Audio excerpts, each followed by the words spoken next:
Good morning, guys. So today in pediatrics, we are going to talk about ascites, one of the very important clinical topic. Ascites is the clinical diagnosis. It is not the etiological diagnosis. So after you confirm, yes, this is a case of ascites, your diagnosis is only half done. You need to find out what is the cause of this ascites, okay? Then only it will be complete. So in this topic, we are going to talk about what is the meaning or definition of ascites, what are the mechanism for the collection of fluid in peritoneal cavity or mechanism of ascites, also known as pathophysiology. Then we'll talk about what are the causes of ascites, what are the etiology, okay?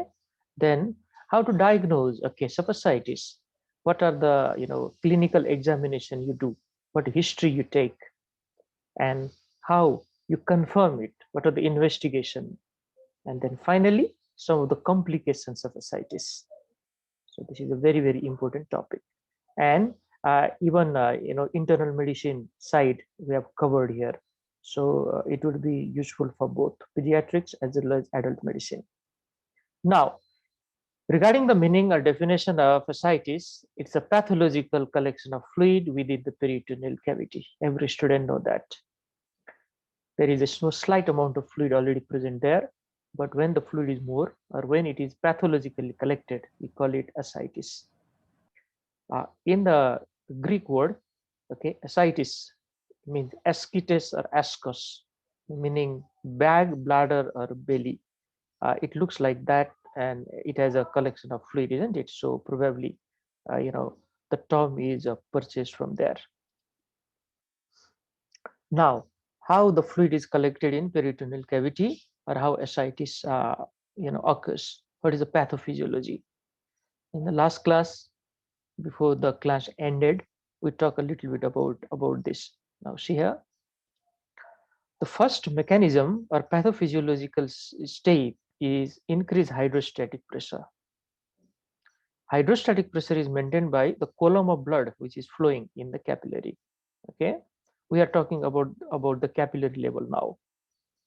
So these are the important causes: portal hypertension, hepatic vein obstruction, also known as Budd-Chiari syndrome, IVC obstruction or inferior vena cava obstruction, and even the congestive cardiac failure.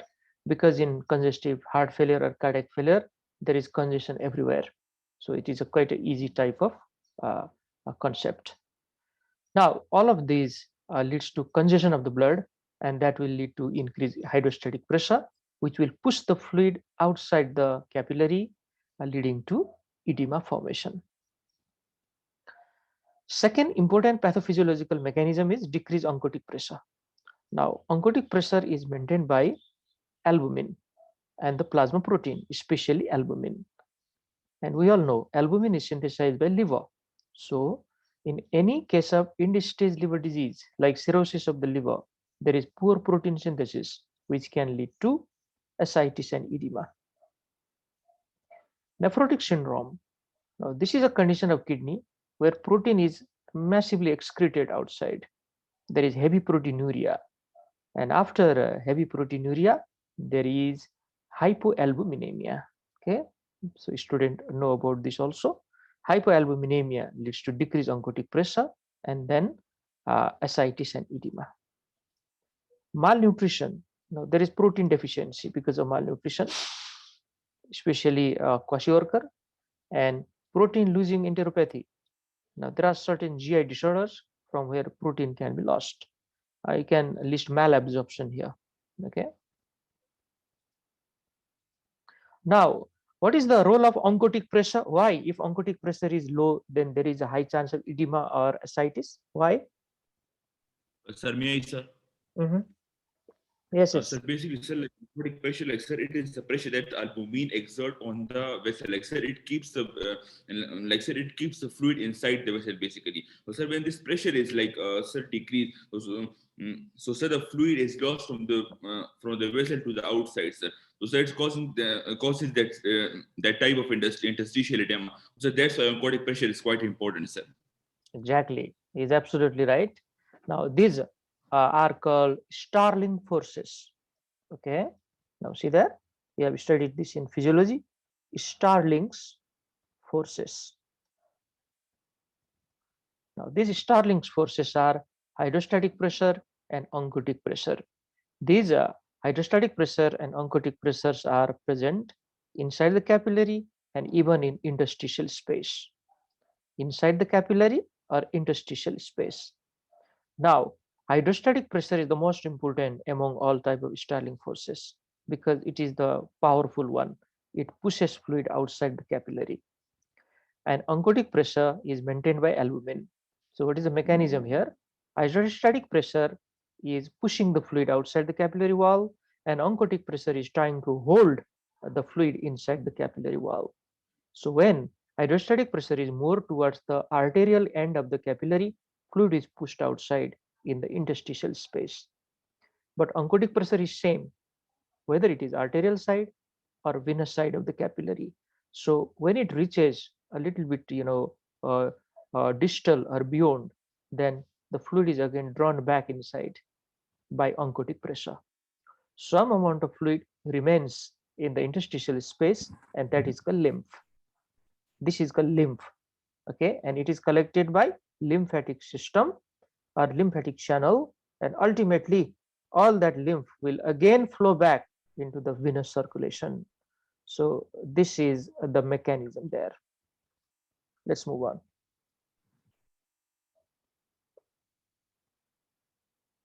The third important type of pathophysiological mechanism is increased capillary permeability in the peritoneum. Increased capillary permeability in peritoneum. See there. And this occurs in case of infection and inflammation. Tuberculous peritonitis is a very important cause, okay, of ascites there. It is a type of infection. Bacterial peritonitis, yesterday you talked about that. It is another important cause. And even the malignant disease of the peritoneum, they are mainly secondary. They're metastatic one. They also can lead to increased capillary permeability. Any inflammation or infection you can list here. Usually, this type of ascitic fluid are exudative type, exudative, because of increased protein leakage from the capillary. Whereas, because of those Starling forces abnormality, if ascites occur, they are transudative, like all those causes which we have just listed. Remember, they are transudative. This is exudative. Leakage of fluid into the peritoneal cavity can occur because of this mechanism also, like rupture of the bile duct or the biliary channel. This is known as bile ascites. Pancreatic ascites, in case of acute pancreatitis, it can happen, or damage to the pancreatic duct, it can happen. Chylous ascites. What do you mean by chyle? What is chyle? Circle like sir, it is basically like sir, the lymphatic fluids. That is sir, when this lymphatic fluid like sir, it is like goes into the peritoneal cavity, so we call it chylocystitis. Mhm. Okay. Anybody else? Now, let me explain. He's almost there actually. This chyle means it's a type of lymph, okay, which is collected inside the abdominal cavity. Now, there is one big difference between this type of lymph and other lymph, which is collected in other parts of the body, because this lymph has got fat in it, okay, because fat is directly absorbed into the lymphatic system from the intestine. Now, glucose is directly absorbed into the blood. Amino acids are similar, but fat is first absorbed in the lymphatics, and through the lymphatic channel, it ultimately reaches the blood. So this chyle means the lymph which is absorbed like that. So it is milky white in color. Always remember this, milky white in color. So if this chyle is collected in the peritoneal cavity, we call it chylous. If this is collected in the pleural cavity, we call it chylous, pleural effusion. And when we aspirate it, that one look itself is enough for the diagnosis because it looks very milky white in color. urine ascites, rupture of urinary bladder, for example, rupture of hydronephrosis. This can happen. So urine can also leak into the peritoneal cavity. That is called urinary ascites. And some miscellaneous causes which are not fit in any of these headings are like mixed edema and ovarian disease. Now remember, in ovarian disease, we have talked about one syndrome. What is the name of that syndrome? Which can lead to ascites? Yes? Mixed syndrome, mixed syndrome. Very good. Mixed syndrome. Very good. It is mixed syndrome. Okay? Mixed syndrome. This is a combination of three things together. Ovarian fibroma. Okay. Ovarian fibroma is one. Ascites is second. And right-sided pleural effusion is third. So constellation of these three things together is called mixed syndrome. So that's why ovarian disease is written there. And apart from that, any malignant ovarian tumors, any malignant ovarian tumor can metastasize to the peritoneum, and they can also lead to ascites. That is not called mixed syndrome though. Okay, this is some other different type of mechanism. Now let's move further. Let's talk about what are the three theories that tells us how ascitic fluid is collected in the peritoneal cavity. Those three theories are underfilling theory, overflow theory, and peripheral vasodilation theory. Let's talk about them one after other. Now, what is this? Underfilling theory tells us what is the concept behind this. According to this underfilling theory, first of all, there is inappropriate sequestration of fluid within the splanchnic vascular bed due to portal hypertension. So first, there is portal hypertension occurring in the patient. And portal hypertension are of different type. Remember that. They are prehepatic, means portal vein itself is obstructed or thrombosed. Second is hepatic. Liver is badly damaged, like cirrhosis of the liver.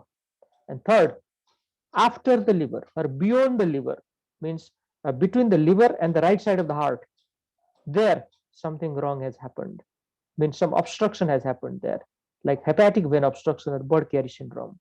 This is a perfect description there. Okay, so many causes are there for portal hypertension. I'll take a class about portal hypertension later.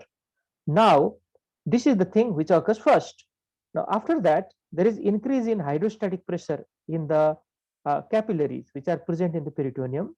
So they leak the fluid there, isn't it? This is known as inappropriate sequestration of fluid. Second one, after that, it leads to decreased blood volume because fluid is leaked outside. And when blood volume is decreased, there is decreased amount of blood flow towards the kidney. It leads to activation of renin, aldosterone, or renin angiotensin aldosterone system. And sympathetic system is also part of that, which is also activated there. And the final product of this renin angiotensin aldosterone system is retention of more sodium and water from the kidney. So it will further aggravate the situation. Already the ascites has occurred because of portal hypertension. See there? And on top of that, this more sodium and water is retained in the body because of this mechanism. So ascites and edema further aggravated. This is known as underfilling theory. The second one is called overflow theory. Now, this overflow theory means inside the capillary or inside the blood vessel, already there is too much blood volume present. And that happens because of inappropriate renal retention of water and sodium in the absence of volume depletion. So there is some primary disorder in the kidney itself which continue to absorb more sodium and water without any stimulation. Now, if kidneys are doing that, then of course there is hypervolemia, and that excessive blood volume will leak outside, leak outside, resulting in ascites. So this is known as overflow theory. The third one is peripheral vasodilation theory. Now, this tells us because of some mechanism, there is vasodilation occurring in the peripheral, circulatory system. Now, because of that, there is decreased venous return. Decreased venous return will give rise to decreased cardiac output. Decreased cardiac output means there is decreased blood flow towards the kidney. So again, renin, angiotensin, aldosterone axis is activated, which leads to increased renal retention of sodium and water. Now that will cause increased plasma volume expansion and then ascites. So it starts with the vasodilation and it ends with ascites and edema. So this is known as peripheral vasodilation theory. So basically, what are we talking here? How that ascitic fluid is collected in the peritoneal cavity. So these are the three different theories or assumptions. Now, all of you, please look at this picture. What can you see here? Yes? What can you see? A big Collection of belly. fluid in peritoneal cavity like ascites. Okay. Hugely distended abdomen. Okay. Hugely distended abdomen or hugely distended belly. You can say that. But right now, you don't know whether this is ascites or not, isn't it? Because this is a distension of the abdomen. So in clinical practice, we always talk like that. But right now, this topic is about ascites. So of course, your mind will go towards the ascites first. And you are right also. But remember, when you are working as a doctor, you don't know what is that case because you are seeing that case for the first time. So it can be anything. Till you take a good history and do physical examination, you don't know just by the observation. So, what are the causes of abdominal distension? Let's talk about that. Okay, you can list some of the causes of abdominal distension here. Yes, what are the causes? Abdominal distension.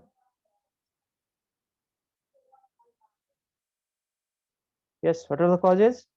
Anybody? Sir, like sir, for example, like sir, ascites can be of course, sir.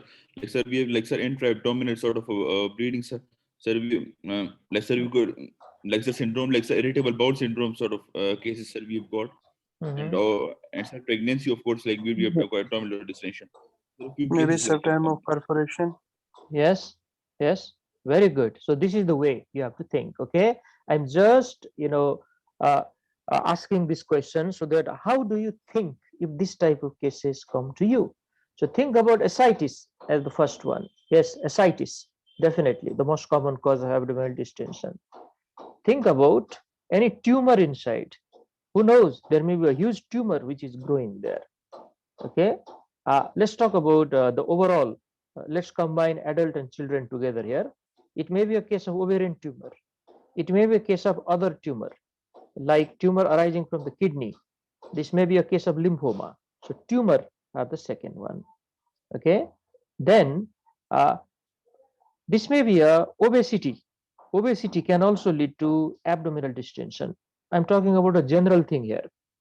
Then pregnancy can give rise to abdominal distension. Okay, and then intestinal obstruction can also give to abdominal distension. We have studied that recently.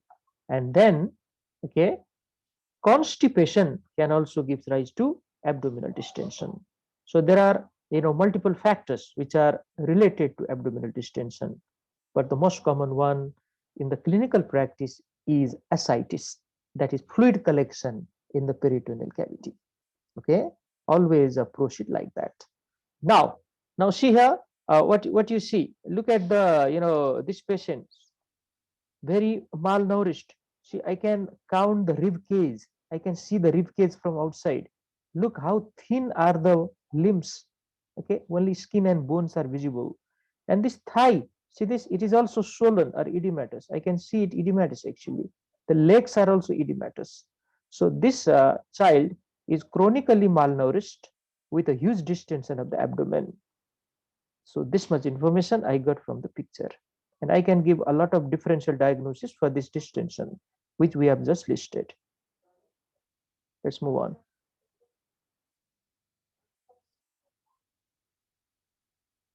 Now, let's list what are the causes of ascites, okay, mainly in pediatric age group. From the liver side, from the hepatic side, we have got cirrhosis of the liver, congenital hepatic fibrosis, which is a congenital condition, portal vein obstruction, and Budd-Chiari syndrome. Okay, please correct the spelling. It should be E. Okay, portal vein obstruction and Budd-Chiari syndrome. So these are the different causes from the liver side. Now, in children, uh, what are the causes of cirrhosis of the liver in children? Can you list few of them? Yes, anybody? Causes of cirrhosis of liver in children. So the Budd-Chiari syndrome. Mhm. Okay, then now this may be a bit of difficult question for you. In adult, you can list alcohol, but in children, don't spell the alcohol there Yeah. because alcohol is not a cause of cirrhosis in children. But Sir, For maybe Wilson, hepatitis B and C, for Wilson, autoimmune hepatitis, for exactly, Wilson disease. exactly. fatty liver disease. Now the points are coming now. Okay, very good. Hepatitis B and hepatitis C are definite cause of cirrhosis of liver in children, especially hepatitis B. Now think about it. If a baby gets hepatitis B at the time of birth from the mother, then by the time he becomes 8 or 10 years old, he can develop cirrhosis of the liver. And he is still in the pediatric age group. So hepatitis B or hepatitis viruses are the important cause of cirrhosis of liver in children. Apart from them, some metabolic diseases like Wilson disease, yes, is right, Wilson disease, hemochromatosis, okay, alpha 1 antitrypsin deficiency, all of these metabolic disorder, even cystic fibrosis, they can lead to cirrhosis of the liver. So these are the important one. Now, from the renal side, from the kidney side, we have nephrotic syndrome, very common in pediatric age group, especially the minimal change disease, obstructive uropathy. See that when urine flow is blocked, and from there, if it is ruptured, especially it can lead to urinary ascites. Perforation of urinary bladder can also give rise to the same condition. But more important than this, much more important is nephrotic syndrome, and very, very rarely, even acute glomerulonephritis. From the cardiovascular side, okay, or from the heart side, we have got heart failure. Congestive heart failure, we say, very common cause of ascites. Another one is constrictive pericarditis. See there, this is a type of pericarditis where two layers of the pericardium are attached with each other because of extensive inflammation, and this is a chronic type of inflammation. So there is no pericardial cavity in this case. It is obliterated because parietal pericardium and visceral pericardium are fused with each other. It acts like a egg shell and it constantly gives pressure to the heart. First of all, the problem lies in the diastole or the filling phase of the heart, and later on, even systolic phase is affected. So this is the main problem in constrictive pericarditis. And the typical presentation is edema everywhere in the body. Another one is inferior vena cava obstruction, another important cause of ascites, because inferior vena cava collects all the blood from the inferior part of our body. So if it is blocked, there will be congestion in the distal area, and that leads to leakage of the fluid. Now, after that, let's go to the another heading, that is infectious causes. Tubercular ascites, we call it tubercular peritonitis, and bacterial peritonitis are the important causes of infectious ascites.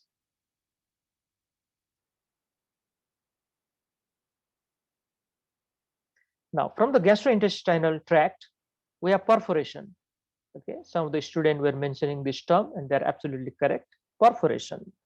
Now, perforation can occur in any part of the GI tract, but more importantly, stomach, first part of the duodenum, okay, and terminal part of the ileum. even the appendix. These are the common area. And in very old person, diverticulum can also get perforated.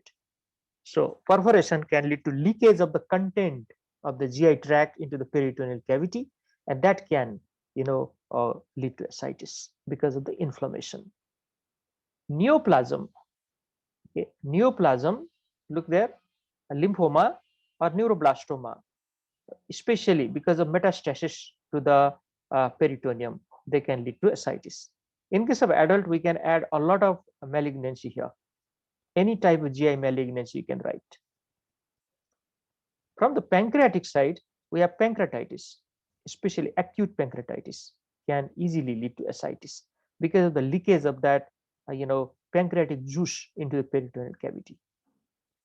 From the gynecological side, we have got ovarian tumor, and one of the conditions we have just listed, that is called Meag syndrome, as well as ovarian torsion and rupture.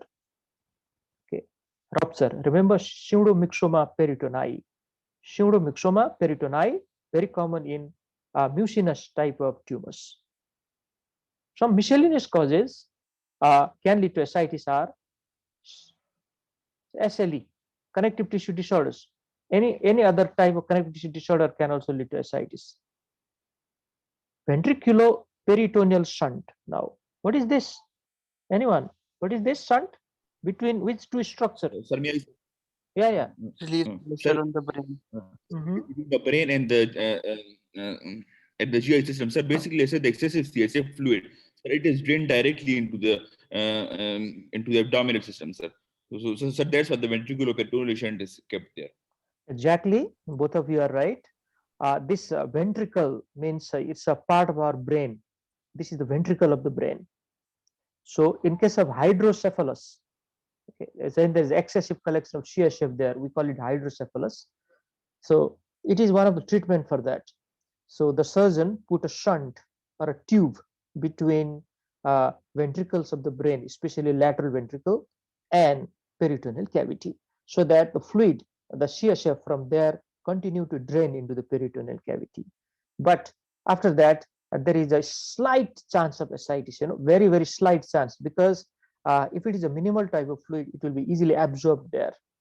So this is less important cause of ascites, but important question from the exam point of view. Teachers want to check whether you know this is important term or not. This is known as VP shunt, ventriculoperitoneal shunt. Hypothyroidism and chylous ascites are some other causes. Chylous means again the deposition or collection of chyle, because the rupture of the cisterna chyli and the lymphatic duct which are collecting that chyle there. It is a milky type of ascites.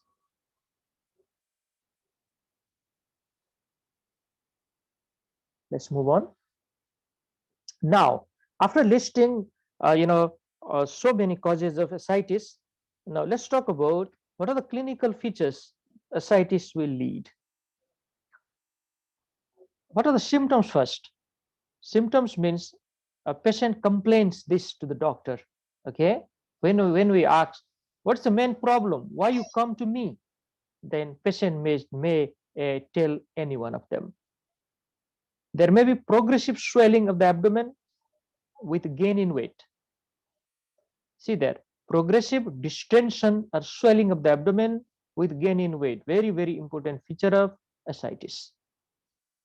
And that picture, okay, you have just seen. There's a massive swelling of the abdomen. Patient may complain aching pain all over the abdomen due to stretching of the anterior abdominal wall skin or muscle. There is dull type of pain all over the abdomen.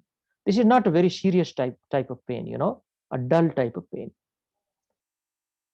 Dyspnea is common in case of massive ascites or tense ascites. Now, there is a mechanism for that, especially when this patient goes to sleep or lie down on the bed in the supine position. Now, what happens? The fluid will press both dome of the diaphragm upwards. The fluid will push both dome of the diaphragm upward, so that the total expansion of the lung is a problem. and that can lead to dyspnea. So to make themselves easier from that position, patient lie down with elevation of the upper part of their body. They may take the help of pillows. It is a bit like orthopnea, but orthopnea is a feature of pulmonary edema. Here, it is not a feature of pulmonary edema in this case. Okay, why it is happening here?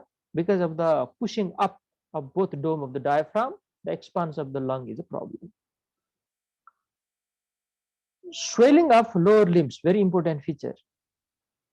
Apart from distension of the abdomen, the lower limbs can also be swollen. So this is a part of edematous process. Very common in nephrotic syndrome and congestive cardiac failure. But remember, we need to ask one important question: where the swelling started first? And in nephrotic syndrome, the patients say it starts from the face, whereas in heart failure, the patient says it starts from the lower limbs. Okay. Later on, any part of the body can be affected. We have to ask about oliguria. What is oliguria? So decrease urine out. Decrease urine out. Decrease urine output from normal. Exactly. Decrease urine output than the normal. So this is a subjective type of question at this time. Okay. We just ask, are you feeling you are passing decreased urine than before? And when the patient is getting admitted, we can measure how much urine the patient is passing. In adult, okay, we call that less than 400 ml of urine passage in 24 hours. In children, we say 0.5 to 1 ml per kg per hour. If the urine is passed less than that, then that is called oliguria. Now, some other symptoms which are specific to the individual etiology may be there. Like if the ascites is caused by tuberculosis, patient may be having low grade fever, okay, anorexia, weight loss, and all those things, which are very typical of tuberculosis, isn't it?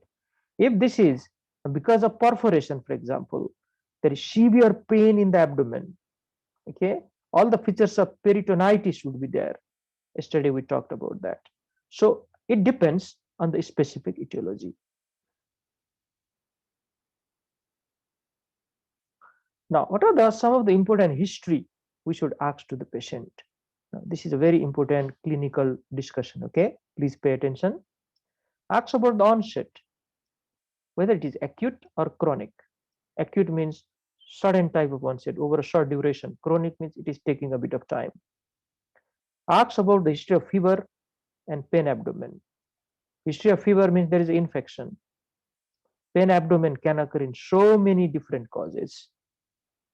Ask about the history of shortness of breath or palpitation, just to find out whether heart disease is the cause of ascites or not. Shortness of breath means difficulty to breathe, very common in heart diseases. And palpitation is also very common in heart problem. I'm sure you have studied about this. Uh, what is palpitation, by the way? How you define palpitation? Palpitation, like sir, when the patient can hear his heartbeat himself, sir, basically. Exactly. They can feel actually, okay?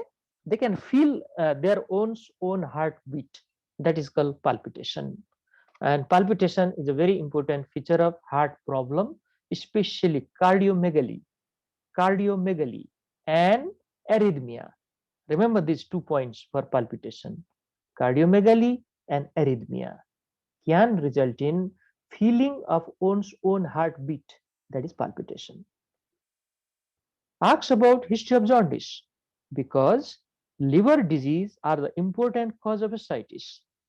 So we have to always ask the history of jaundice, whether in the past or now. Ask about the history of fever, night sweat, weight loss, and altered bowel habit. And these are typical features of intestinal tuberculosis or abdominal tuberculosis. And there are different types of abdominal TB. These are intestinal tuberculosis, peritoneal tuberculosis, lymph node tuberculosis, and the fourth one is a part of disseminated tuberculosis, that is known as visceral tuberculosis. We'll take a class about that later on, especially in medicine. Abdominal tuberculosis is a topic of medicine, so probably it will be taught there. But I'm talking about a bit of concept now. Uh, Abdominal TB can present exactly like this. Patient may be having low-grade fever, night sweating, anorexia, weight loss, and especially in intestinal type of TB, alteration in bowel habit means alternating constipation and diarrhea. That is the meaning. And there are different types. Tubercular peritonitis is one of them, and ascites is very common in that type. Past history of rheumatic fever. Now we ask this question just to make sure whether this patient is having rheumatic heart disease or not. And rheumatic heart disease can result in heart failure and then edema. Whether it is occurring as a part of anasarca or not. Anasarca means generalized swelling. So ask about whether there is facial swelling or not, whether there is leg swelling or not, whether there is other swelling in other areas or not, which patient may have noticed. So this is just a history. Later on we'll examine this patient, there's no doubt, but this is just the way of history taking now. And ask about whether any problem during urination or not, just to make sure how kidneys are functioning. Who knows? Okay, this may be a case of urinary tract obstruction or pyelonephritis, which is causing kidney damage. Chronic pyelonephritis can cause kidney damage. It can result in chronic renal failure also. And any urinary obstruction can lead to hydronephrosis, and hydronephrosis can result in ascites because of rupture. So these questions are quite important here.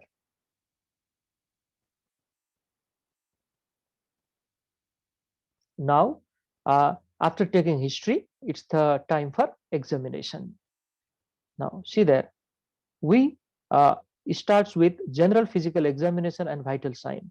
Always, what is the general appearance of the patient? What is the consciousness level? And then we examine the whole body. This is called general physical examination, and vital signs are part of that. Okay, then you examine for malnutrition, examine for the features of liver disease, cardiac disease, features of nephrotic syndrome, and features of tuberculosis. And we'll talk about that. Of malnutrition, because malnutrition can result in protein deficiency, and that is connected with edema or ascites. And so many chronic disorders like tuberculosis can itself result in malnutrition. So this should not be ignored. And severe malnutritions are of different type, like kwashiorkor, marasmus, and marasmic kwashiorkor. At the same time, look for the features of vitamins and mineral deficiencies as well. Now, another important examination you need to do is find out the signs of liver disease. And the signs of liver disease are so many. Okay, few of them are listed here, like jaundice or icterus, spider angioma. Okay, spider angioma. These are the features of cirrhosis of the liver. Spider angioma or angiomata if they are multiple. Now, these are also known as spider nevi, and they are present in the superior vena cava territory, that is in the head and neck area in the upper limb above the nipple line. They are seen mainly there, and they are the dilated arteriole with radiating capillaries. So it exactly looks like a spider in shape. And when we press the central arteriole with a glass slide, okay, glass slide is used to compress that, then that whole structure will disappear. And when I do not press anymore, then that structure will come back again. Means we can see that structure again. Means it is a compressible type of structure, spider nevi. Look for the umbilical collateral. These are known as caput medusa. Okay, caput medusa. These are the collaterals which are formed between portal circulation and systemic circulation. These are the features of portal vein, or portal hypertension. Portal hypertension is quite common in liver disease or cirrhosis of the liver. Look for clubbing. If clubbing is present, then it means it is a biliary type of cirrhosis. Biliary, because of the chronic bile duct obstruction, biliary cirrhosis can happen. Or there is one autoimmune type of biliary cirrhosis, and we call that primary biliary cirrhosis. That can also result in, all these problems which we are talking now. Palmar erythema is redness of the palm. This is assumed to be because of increased level of estrogen, because estrogen cannot be metabolized if liver is chronically damaged. So many other you can add there, many others. Let's move on. Examine heart for cardiac conditions. Like one of the point written here is raised JVP. Raised JVP is a feature of right-sided heart failure, which is commonly associated with ascites and edema. Auscultate the heart for murmur. Okay, examine heart for cardiomegaly. So all those things you have to do here. After that, examine, uh, kidney or renal system or abdomen for that sake. For anasarca diagnosis, anasarca means swollen or swelling of whole body. Even the subcutaneous tissues are swollen in most of the part of the body. So it includes facial swelling, it includes limb swelling, subcutaneous edema, as well as body cavity collection. The whole thing together is called anasarca, very, very common in nephrotic syndrome. Examine for tuberculosis, and that includes features of malnutrition, lymphadenopathy, and organomegaly. Hepatosplenomegaly is part of abdominal tuberculosis. Let's move on. Now, we mainly focus on abdominal examination here because we are talking about ascites, okay? But our examination doesn't end there. We have to examine other system also. But let's talk about abdominal exam, and we mainly focus on ascites. Now see there, abdomen is swollen. Abdomen is swollen and there is fullness in the flank. This is a very, very important feature of fluid collection. When the patient is lying down on the bed, during that time also the fluid will gravitate towards the flank. So there is fullness of the flank, typical feature. It depends how big is the ascites. If ascites is a massive one, which is known as tense ascites, then everything is full there.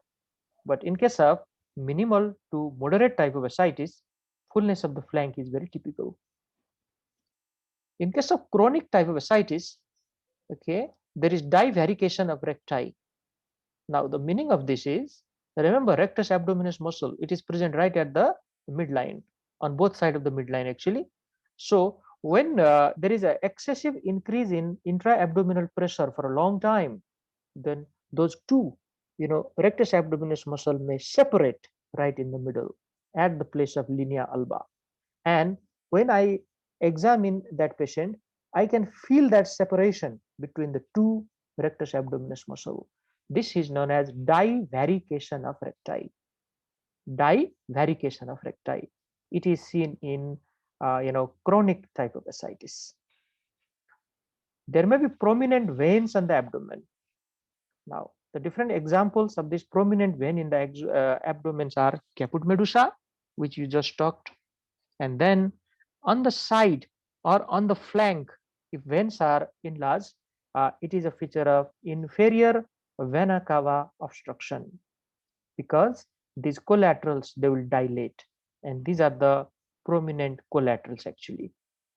So caput medusa is seen in portal hypertension, but dilated veins on the flank are the feature of inferior vena cava obstruction. Examine for umbilicus. Look at the umbilicus. What is the shape of the umbilicus? Is it everted? Is it inverted? Or is it flat? These are the three shapes: eversion, inversion, and flat umbilicus. Now remember, normally in the normal people or normal person, the umbilicus is inverted, it is going inside. If intra-abdominal pressure is high, okay, it will push the umbilicus slightly outwards, so it may be flat. Or if the if it is massively distended, then umbilicus may even be pushed outside. This is called eversion of the umbilicus. This is important point. The transverse slit means, right there in the midline, okay, middle area, whether it is neither it is inverted or inverted. Now we should measure the abdomen. What is the girth of the abdomen? At the level of umbilicus, we measure it every day when the patient is admitted to the hospital, so that we can compare whether the ascites is decreasing or increasing than before. This is known as taking the abdominal girth.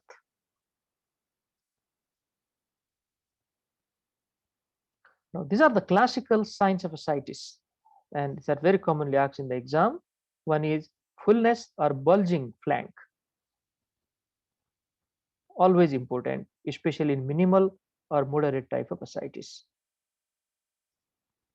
Now, another is called dullness in the flank, and we have to detect that by these three different types of clinical examination. Okay, the most important among them is called shifting dullness. Now, shifting dullness can detect 500 ml to 1 liter of fluid, okay, or this much of fluid is necessary for the elicitation of shifting dullness sign. Now, how we do that? Okay, it is better, shown to you than described. But let me describe and making it very easy for you. Shifting dullness is a very important test we do for the confirmation of ascites. Number one, if they give you many different options and ask you to choose which is the best clinical examination for the detection of ascites, I'll always choose shifting dullness. Okay, now how we do that? Ask the patient to lie down comfortably on the bed. That's the first thing. Okay, then uh, percuss the abdomen from the jiffy sternum. You percuss slowly towards the urinary bladder area or symphysis pubis area. Make sure the bladder is empty. Why I am doing this type of percussion? Just to make sure whether bladder is enlarged or empty. Okay, if bladder is enlarged, ask the patient to void the urine and come back again. Now, after we do this, we put our percussion finger right in the midline and percuss from the midline towards one of the flank. Remember, in this case, the flank is dull. Now, why flank is dull in this case? What is there in the flank? Yes, what is there? Shifting of the fluid. Because of the fluid. Exactly, fluid is there, isn't it? This fluid is there. You have not moved the patient right now. Fluid is there. So what I'm doing, I'm percussing from the midline, that is linea alba, towards one of the flank, either right or left.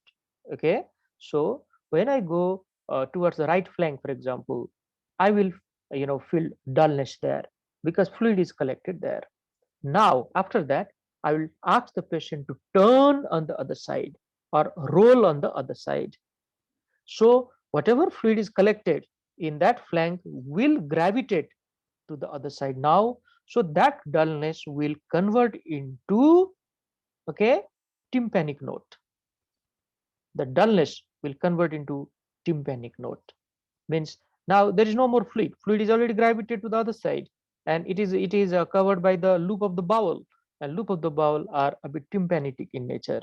Okay, when we percuss there, and we come back to the midline and go to the other side and repeat the same test. This is known as shifting dullness.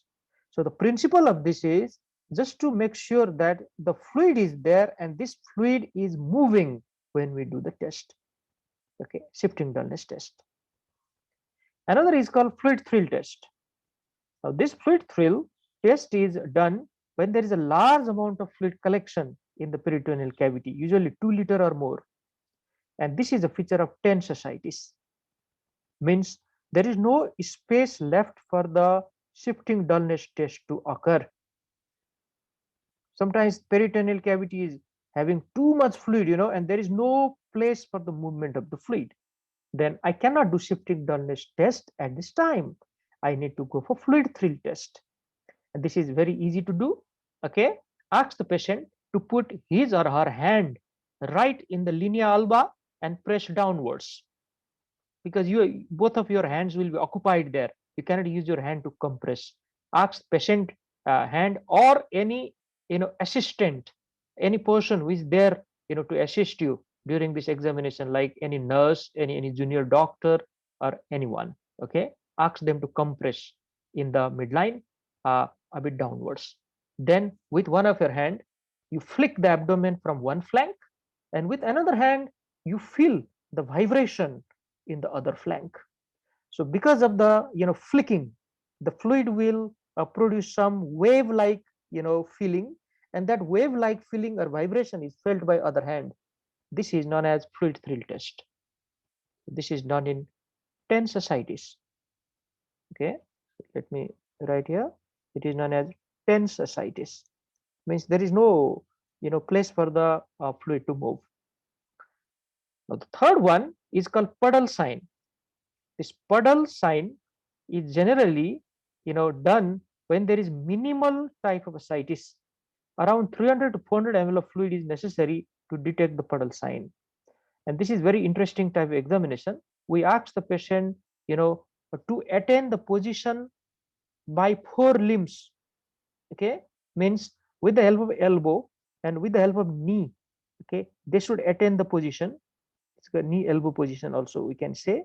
And then we have to percuss slowly on the ventral part of the abdomen now, because during that position, of course, the umbilicus and the abdomen will be in the ventral part. So we use our stethoscope, put the stethoscope right at the center and slowly percuss from the margin, and you can see, or you can hear the typical change in the note, because fluid is collected right at the center when you attain that position, and we know, yes, this is a case of ascites. So this is known as puddle sign. Let's move on. Now, after confirming ascites by clinical examination, there are different stages of the ascites. Stage 1 means it is detectable only after careful examination. Okay, like puddle sign is positive here. Stage 2, easily detectable but of small volume, again by puddle sign. Sometimes shifting dullness is also present here. Stage 3, large volume but not tense. Shifting dullness is definitely positive here. It is diagnosed with the shifting dullness test. And stage 4 is tense ascites. Only fluid thrill test can be done. Shifting dullness test is also negative here. Okay, so these are the different stages.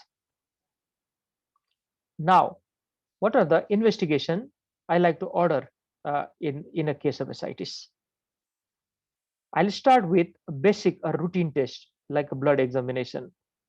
Everything we call it CBC, like what is the hemoglobin, what is hematocrit, what is total count, what is the differential count, what is ESR. All these things should be done.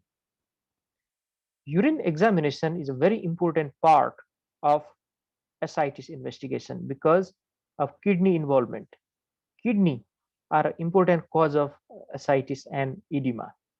So a common question which is asked to the student now, what finding you get in nephrotic syndrome in case of urine examination? Okay, so one is high albumin.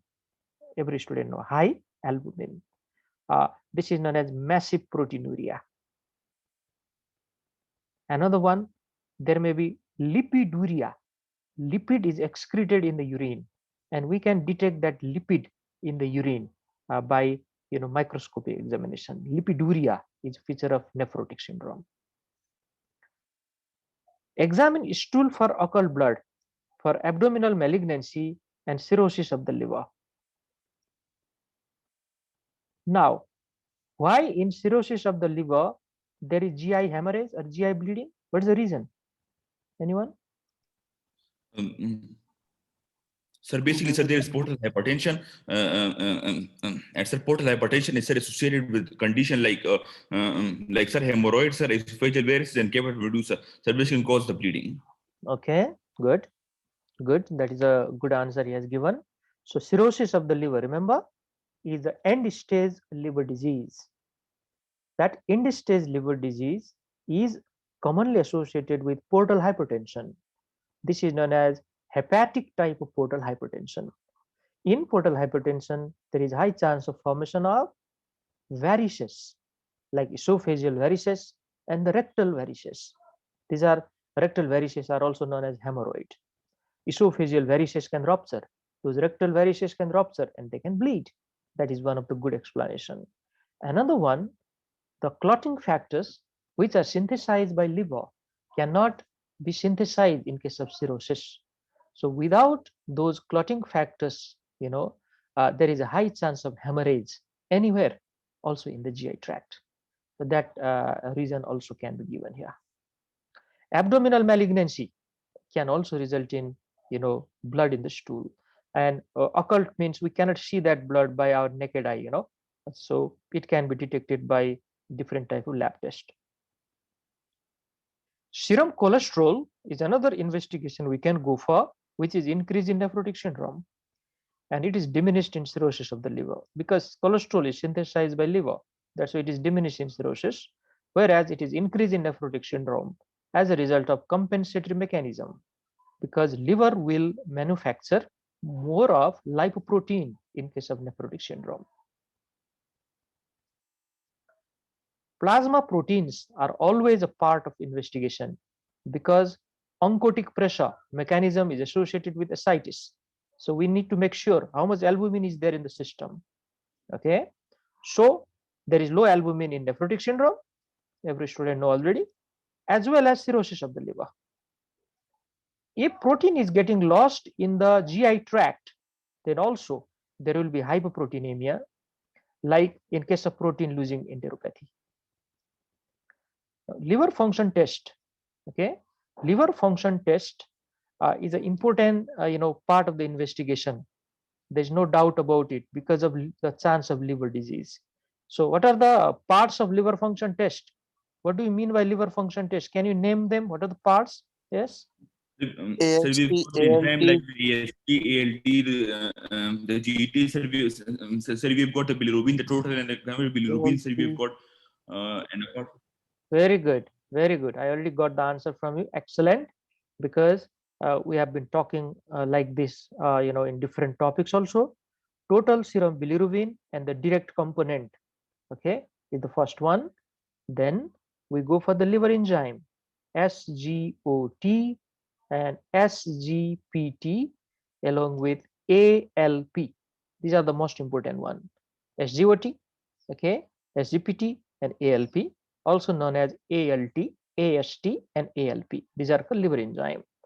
Don't forget about albumin, but we have already talked about albumin many times. Albumin is a part of liver function test, and it is a decrease in chronic type of liver disease. And one other which you should never forget is prothrombin time, PT. Now PT is a prognostic investigation in case of liver disease. If PT is high, that means liver is seriously damaged. If PT is still within normal limit, even if there is liver damage, liver is still functioning regarding this clotting factor. Now let's move on. Some other investigations we can do here are X-ray abdomen and chest. Now X-ray abdomen is a very non-specific because it just shows diffuse abdominal haziness because of collection of the fluid in the peritoneal cavity. There may be bulging of the flank, and the intra-abdominal organs cannot be seen properly. But we rarely do X-ray abdomen in case of ascites. If we suspect perforation of the bowel and that leading to ascites, okay, then this is one of the very, very important test.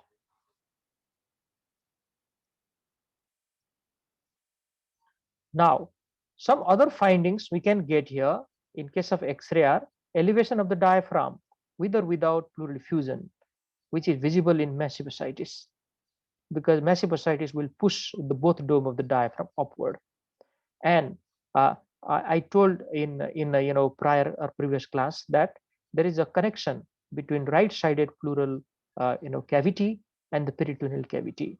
So if there is a massive type of ascites, some of the fluid will go to the right-sided pleural cavity also.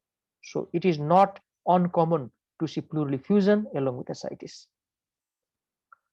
More than 500 ml of the fluid is usually required for ascites to be diagnosed on X-ray. So this is a bit of small data here. Now, much more important test than X-ray is the ultrasonography of the abdomen. It is always done and it gives us a lot of information. It is the very easiest to do and it's the most sensitive test to detect ascites.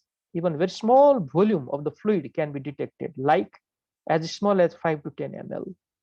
Okay, so it is a very, very sensitive test for the diagnosis of ascites.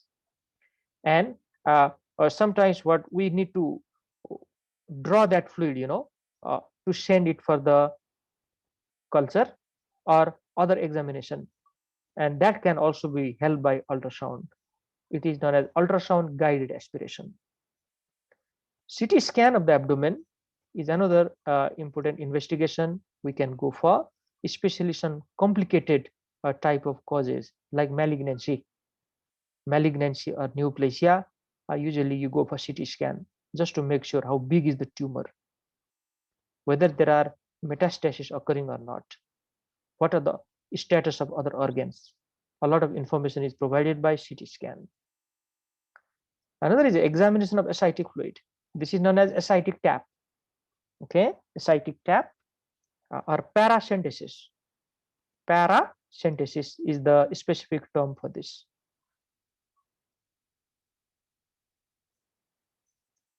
Now, this paracentesis is done from the area where there is no organomegaly. It is usually done, a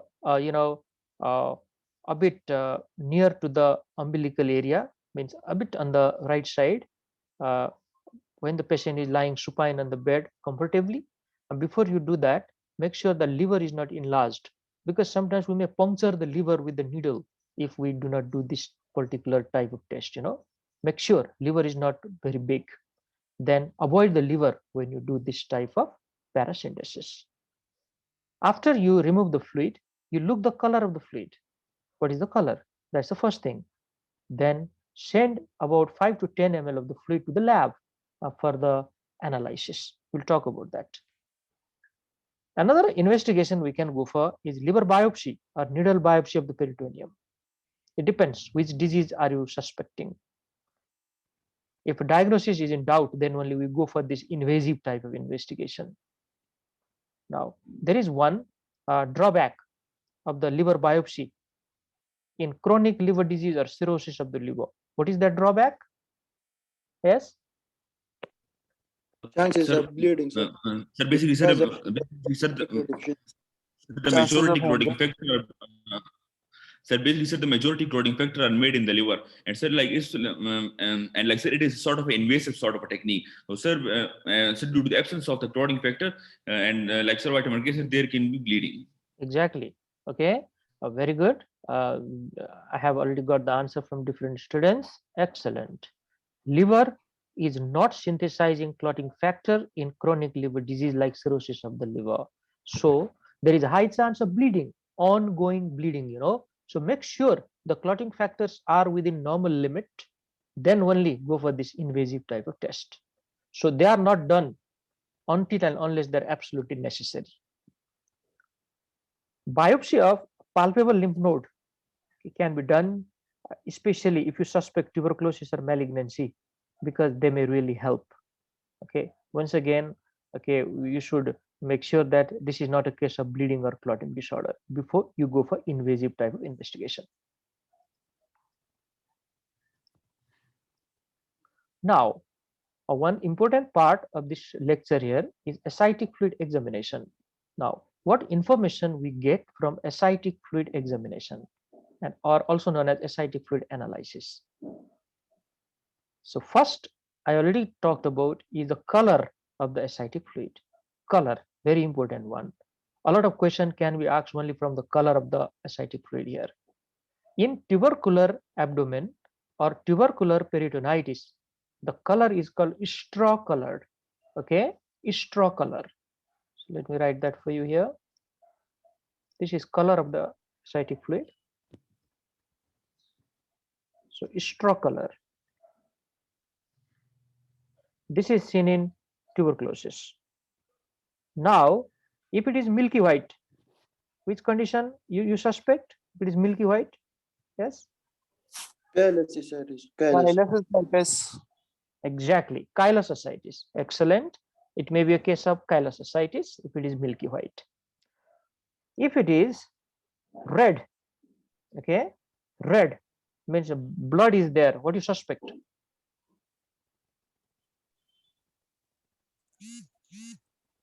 Hepatic Yes. vein thrombosis. Then maybe Germination. hemolytic jaundice. Now, if it is red, you suspect some trauma. Okay, you suspect some trauma, definitely.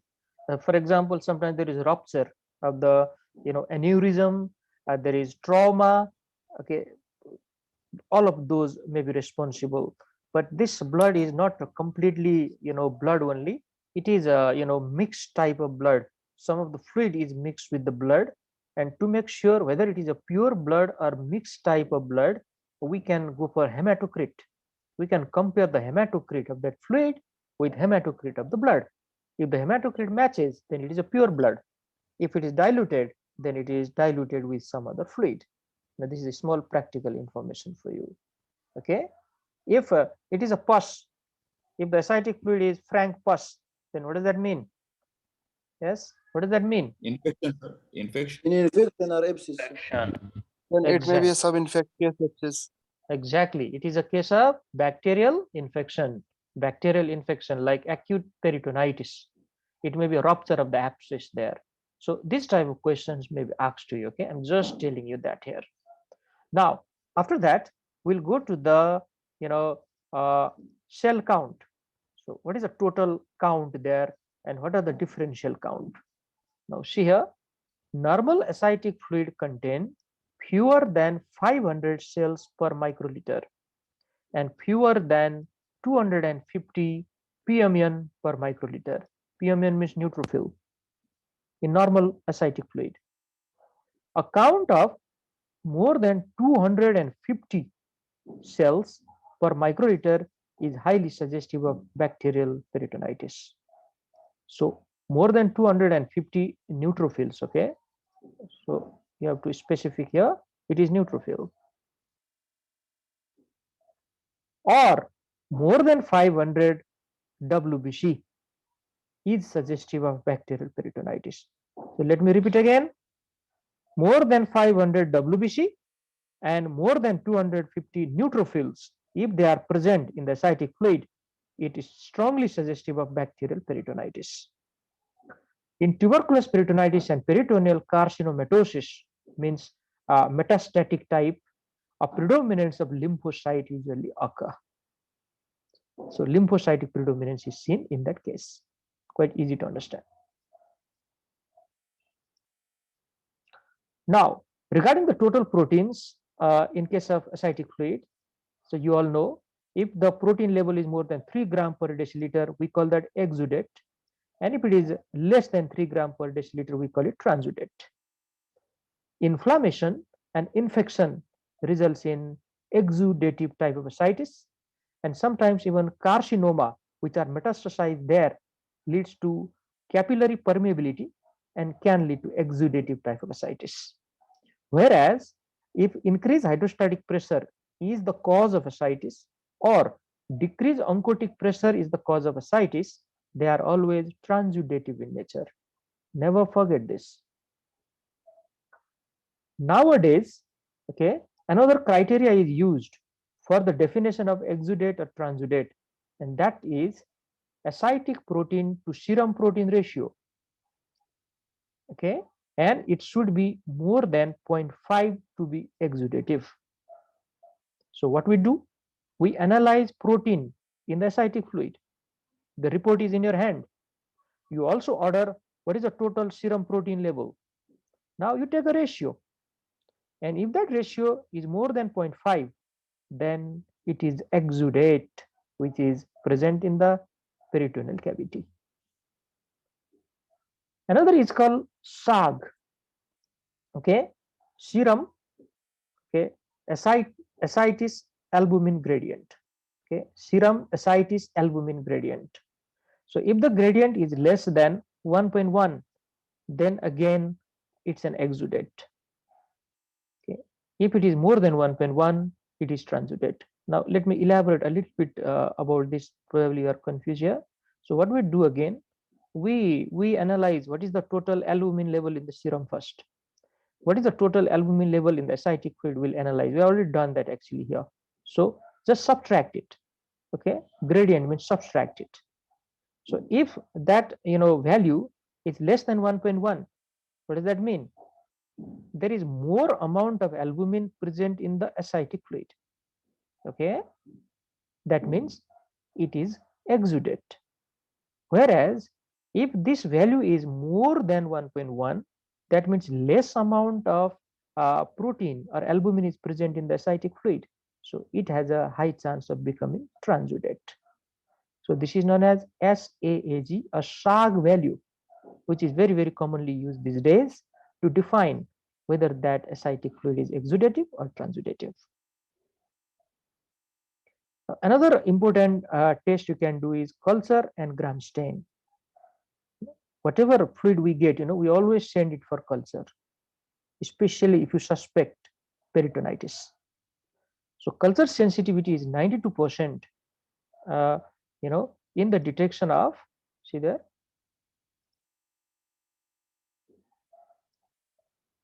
in the detection of bacterial growth. And gram stain is only 10% sensitive in early detection of spontaneous bacterial peritonitis. Still, we send routinely for gram stain. If gram stain shows a particular bacteria, it is very, very helpful for us regarding the treatment. Now, a small question here. If peritonitis is caused by pneumococci, what is the gram stain feature of pneumococci? Pneumococci is what type of bacteria? Gram positive or gram negative? Gram positive. Gram It's positive. it's a gram positive, like alpha beta hemolytic sort of bacteria, sir. This is gram positive. Very good. Gram positive diplococci. Okay, this is known as gram positive diplococci. So if you get that information from the microbiology lab, then you can suspect, yes, pneumococci is responsible for the infection, so I can choose the particular antibiotic. So even if the yield is only 10%, routinely send this for the culture and gram stain. Now, another important type of test is called cytology. Now, this cytology means what type of cells are present in the ascitic fluid, especially what type of malignant cells are present there. So this is done specifically for malignant type of ascites, and it is said to be sensitive around 58 to 75%. So these are the different type of evaluation or analysis we can do, after we get ascitic tap.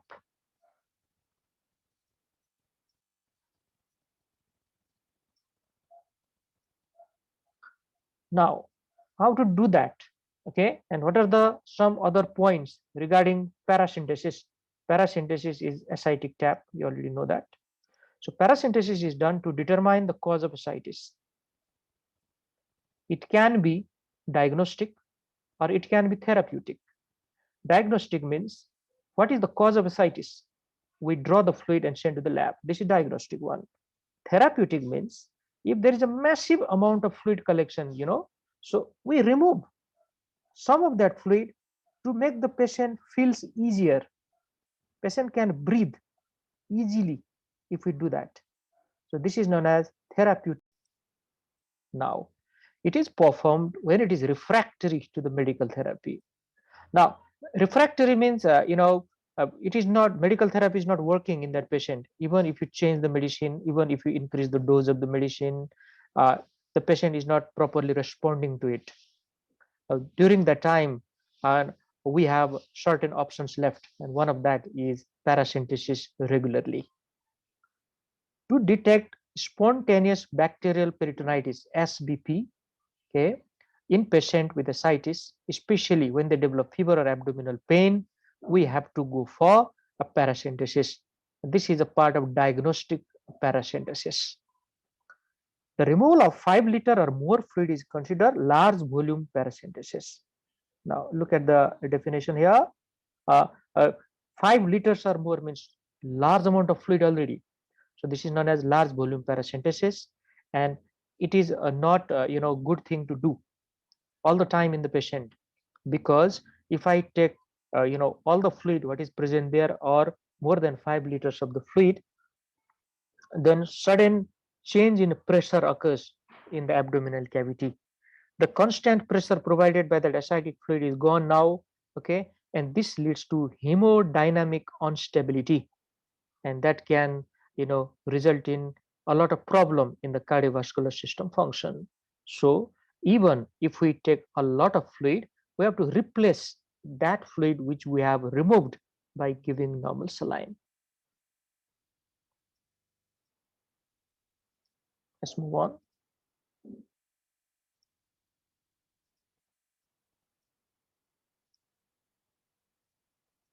Now see that. So total paracentesis is removal of all ascitic fluid, like even more than 20 liter. And in children, this is a too much fluid actually. In adult, yes, they can collect even 20 liters of the fluid. So there is a term called total paracentesis when we remove all ascitic fluid as high as 20 liter. So I already told you there are lots of problems associated with this. So if possible, we don't go for it. If it is needed, if we have to go for it, if there are no other options, if it is a case of refractory ascites, then okay, we have to give 5 gram of albumin per each liter of the ascitic fluid which you have removed in large volume paracentesis or total paracentesis. Now let me explain why you give albumin here. Albumin is osmotically active substance. Okay, you all know albumin is responsible for the maintenance of oncotic pressure inside the blood vessel.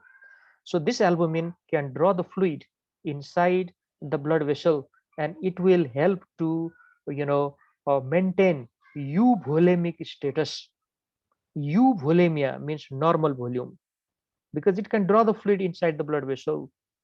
Okay, so all that hemodynamic instability which occur because of the removal of large paracentesis can be minimized by giving albumin.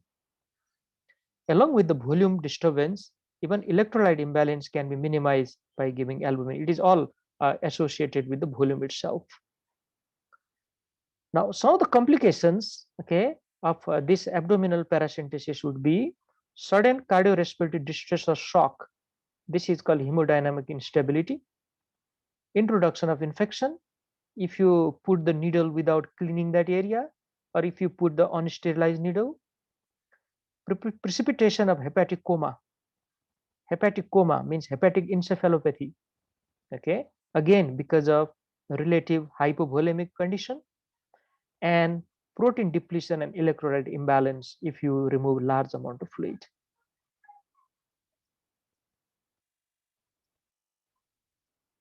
Now, what is the overall treatment of ascites?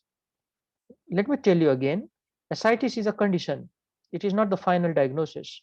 We need to find out what is the cause of the ascites. Having said that, there are certain things we can do for this ascitic state or condition, and those are bed rest. Okay, one of the important part of our treatment is bed rest. Now, what is the advantage here? Upright position or standing position or even sitting position increases renin, aldosterone, angiotensin activity, increases the retention of sodium and water, and aggravation of the edema. And bed rest reduces this activity. Okay, bed rest reduces this activity. So bed rest is preferred, or we counsel our patient to take enough or adequate bed rest for this type of condition. Regarding the diet, sodium restricted diet is advised. You all know what is the reason here, because sodium, okay, always draw water along with it. So fluid restriction along with the sodium restriction is done, and fluid restriction is only indicated when there is hyponatremia. Otherwise, patient can drink fluid, but sodium should be restricted. Now, this is a difficult type of counseling. People are of different type, isn't it? Some may want a little bit more sodium in their diet. some are taking normal sodium, and some are already taking a bit of low sodium. So how to counsel them, how to advise them? One of the important way is do not take added salt. Okay, do not take added salt. Now, without salt, the food may not be palatable, because we need salt for the palatability of the food, and people cannot eat the food without salt. So please, counsel from the practical way. Say, do not take added salt, and that is excellent advice you are giving. Regarding the diuretics, spironolactone is preferred if it is a chronic type of ascites. Furosemide is a way powerful type of diuretic, and it can induce or produce a lot of side effects also. What is the difference between furosemide and spironolactone? Yes. That spironolactone, sir, is a potassium sparing diuretic. So basically, sir, it is an it is an aldosterone antagonist. Sir, it blocks the side, and sir, but sir, furosemide, sir, directly, like, sir, drains the fluid out. Exactly, he's right. Furosemide is loop diuretic. Spironolactone is potassium sparing diuretic. Having said that, furosemide can lead to hypokalemia, whereas spironolactone, preserves potassium in the body, or it can even increase the potassium level in the blood. Now, one of the very important role of potassium here, if potassium is decreased in the blood, it can precipitate hepatic encephalopathy. So if I give powerful type of diuretics, they can cause hypokalemia. That hypokalemia can precipitate or induce hepatic encephalopathy in cirrhotic patient. That's why spironolactone is preferred in this type of cases. If we want to give loop diuretic, it is a very good advice to combine spironolactone and loop diuretic together. Okay. Now, loop diuretic decreases the potassium. Spironolactone preserves the potassium in the blood. So they balance each other, and this is a good combination.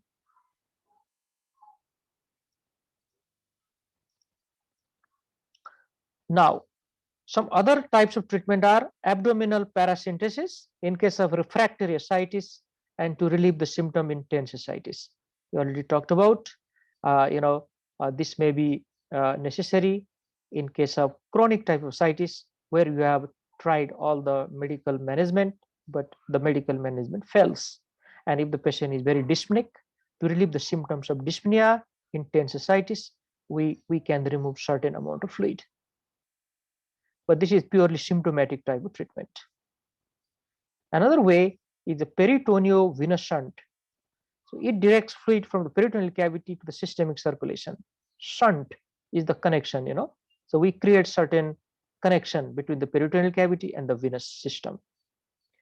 Porta cable shunt is one of the example. Porta cable shunt is placed by interventional radiologist, and it is often used for refractory ascites. Now, porta is a portal vein, cable is vena cava or systemic vein. Liver transplantation is the final hope in case of refractory ascites or chronic liver disease like cirrhosis of the liver. And this liver transplantation is not that big type of surgery these days. Few years ago it was, but these days many of the important hospital of big cities, they are conducting liver transplantation. We just need the donor here. Now, what are the complications of ascites? What can happen to the patient if it is not treated in time? Refractory ascites may develop, hepatorenal syndrome may develop, and spontaneous bacterial peritonitis may develop. So let's talk a little bit about them one after other. Now, refractory ascites is defined as fluid overload that is unresponsive to sodium restricted diet and high dose of diuretic therapy. This is the medical management you are doing. So patient is not responding to the medical management or the dietary restriction of sodium. This is known as refractory ascites. This refractory state or ascites is an ominous sign and is associated with about 50% mortality within 6 months. So this is a serious condition, because half of them will die within 6-month period. Now, refractory state develops because of certain mechanism, and the mechanism says that there is a decreased delivery of diuretics to their site of action, and there is development of the true resistance to the diuretic. Now, why that happen? Because of hypovolemia. Remember, in ascites, it's a hypovolemic situation occurs. Okay, remember that underfilling theory. Underfilling theory tells about this. In the beginning, there is sequestration of fluid in the splanchnic circulation, then ascites development, then there is decreased fluid collection in the blood vessel, decreased blood flow towards the kidney. Okay, all these things will happen. So decreased delivery of diuretics to the site of action can result in refractory ascites. So the treatment we can do here are liver transplantation is definitely treatment of choice unless it is contraindicated for a given patient. Okay, contraindicated means if the patient is having certain other serious illness, isn't it? Or if a patient did not receive any donor or something like that. Large volume paracentesis or total paracentesis is another modality of treatment, but it is associated with complication, and that is hemodynamic instability, introduction of infection, decreased protein in the body, and all those things. Another way of treatment is portacable shunt or peritoneovenous shunting.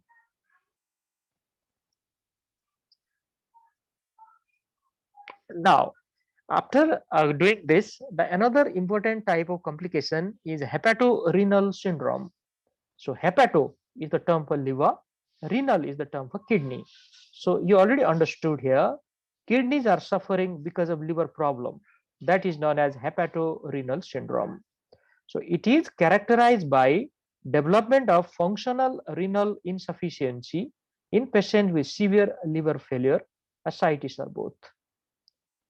So can you tell me what is functional renal insufficiency? What do you mean by that? Yes? Anybody? Azotemia, sir. Yes, it is azotemia, is right. But I want to add a little bit more here. Kidneys are not damaged here. Remember that. Kidneys are not damaged.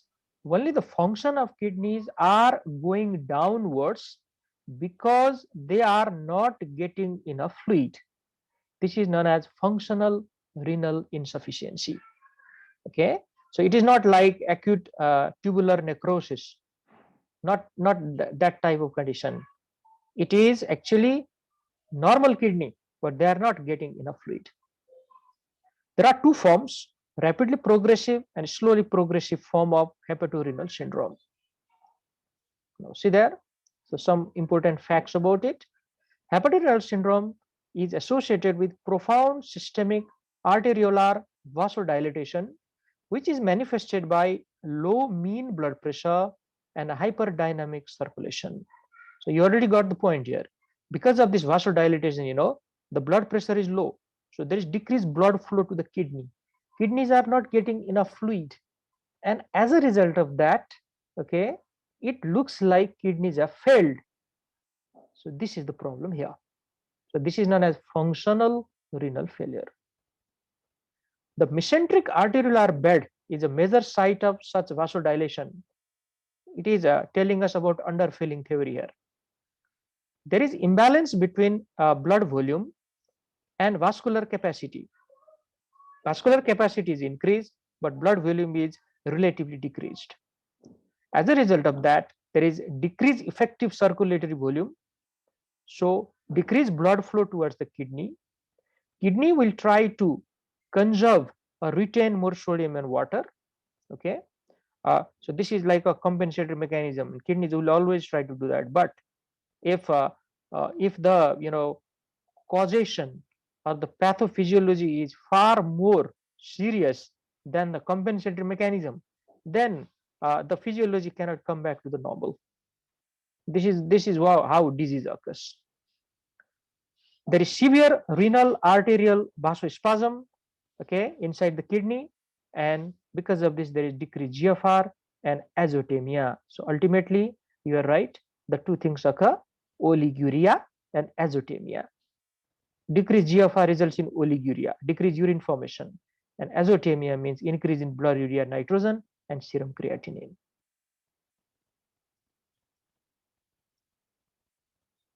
Now the third one is a very important question from the exam point of view.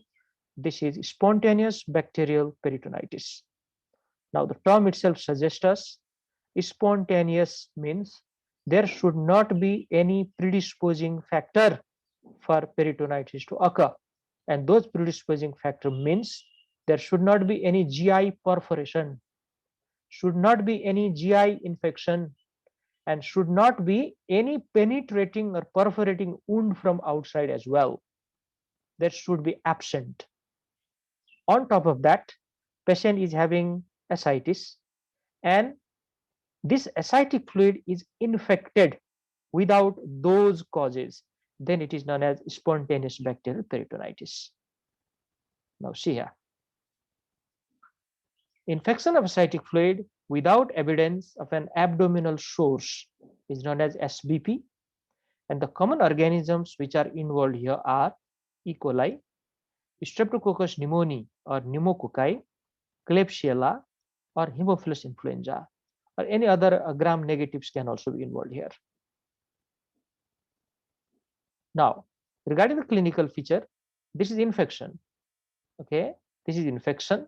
So there may be fever, but only 50% of the patient develops fever. Now, the reason behind it is most of the time, it is associated with chronic liver disease or cirrhosis of the liver, and this is immunocompromised situation. So there is decreased amount of protein synthesis, and if we have decreased protein synthesis or decreased protein level in our body, we become immunocompromised. An immunocompromised patient cannot, have immunological reaction, so they cannot induce fever.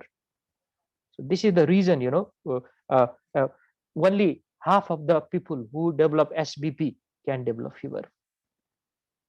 On the other hand, abdominal pain is an important feature here because peritonitis is going on there. So there will be pain in the abdomen. Vomiting and diarrhea are there, but they are non-specific feature. We cannot diagnose any disease only because of this. Onset can be rapid or insidious in case of spontaneous bacterial peritonitis. And during examination, abdominal tenderness is there with rebound tenderness. Okay, abdominal tenderness with rebound tenderness. This is a feature of peritonitis. So this is a direct type of tenderness, and this is rebound tenderness, which is positive. Now, the more important point is the investigation. So how you confirm the diagnosis of SBP? Now see there. It is done by ascitic fluid analysis. So we have to tap around 5 to 10 ml of the ascitic fluid by sterilized syringe and needle, and we send that to the lab. And if they report neutrophils are more than 250, okay, per microliter, okay, please correct it, not deciliter, then this is a diagnostic feature. Or if they report total WBC count, so let me write it here, the total WBC count is more than 500 per microliter, then it is diagnostic one. Neutrophils should be more than 250 and total WBC should be more than 500. If we measure pH, it's acidic pH, okay, much lesser than the normal. Normal is isn't it, like what is a normal pH in our blood? What is a normal pH? Anybody? 7.4. What sir? 7.2 to 7.4. 7.4 is the average one. Excellent. The lower value is 7.35. The upper value is 7.45. So less than 7.35 is called acidosis. Okay. So see there, it is much lesser than that. So this is severely acidotic condition which is developing infection. So the pH itself can tells us, yes, there is a severe infection going on. There is increased lactate, okay, or lactic acid. If we measure it, uh, according to Light's criteria, we can go for lactate level these days, or Light's criteria also tells us uh, to take the ratio between the protein which is present in this fluid and the protein which is present in the serum. If that ratio is more than 0.5, then it is an exudative type of ascites.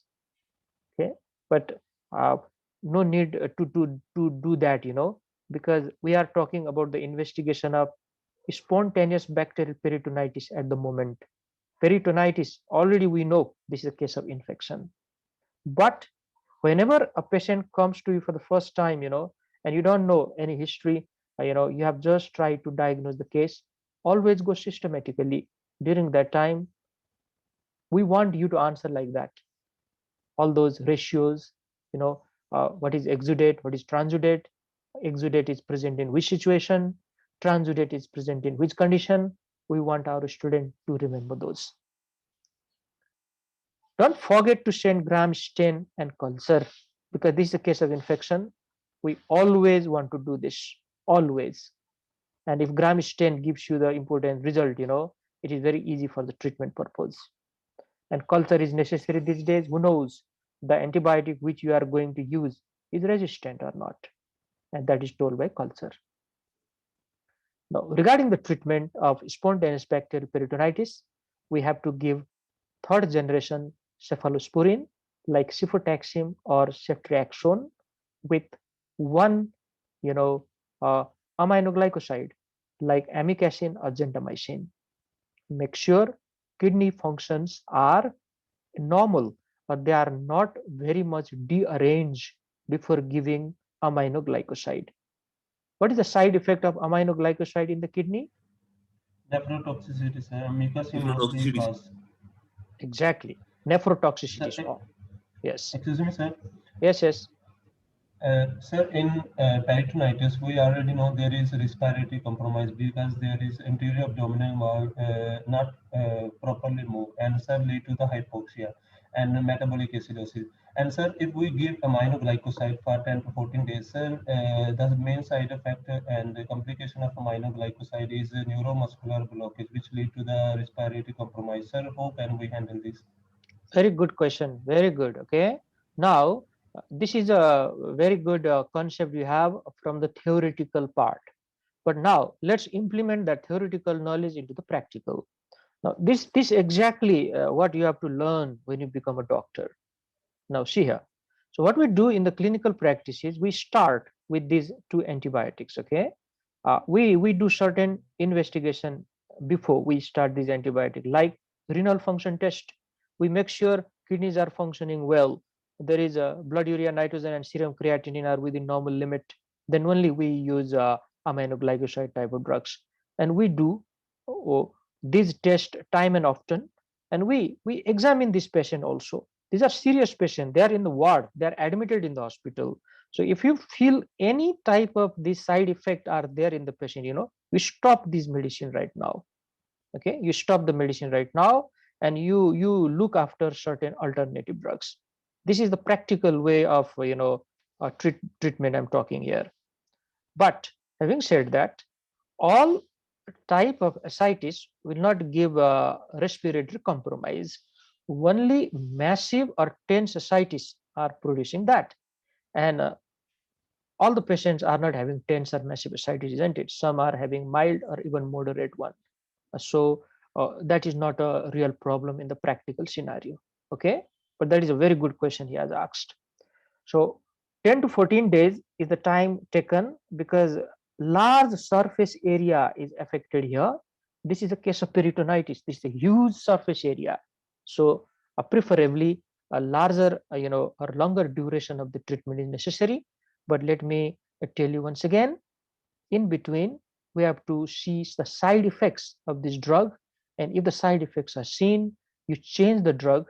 And if the signs and symptoms of peritonitis are better, after 1 week, you can discharge the patient with oral medicine as well. So these are all different types of practical information for you. With this, I have concluded this topic.